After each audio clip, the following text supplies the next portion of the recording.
Titik Puspa wafat, Ahmad Dhani senggol soal royalti. Kalau diberi kuasa saya akan tagih ke semuanya.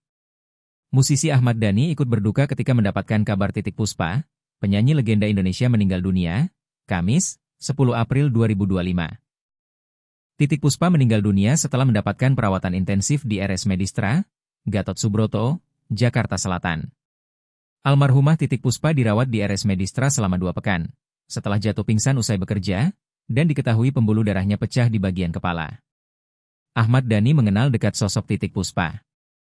Bahkan, ia menganggap wanita yang akrab disapa Eyang Titik adalah ratunya komposer. Titik Puspa dewinya komposer Indonesia. Belum ada pencipta lagu seperti beliau, kata Ahmad Dhani. Dhani merasa semua karya yang diciptakan dan dinyanyikan oleh Eyang Titik menjadi hits sampai sekarang. Titik Puspa salah satu pencipta lagu yang belum full diberikan haknya dari LMK, ujarnya. Saya yakin berapa banyak lagunya Titik, termasuk yang dibawakan Noah Kupu-Kupu Malam, imbuhnya.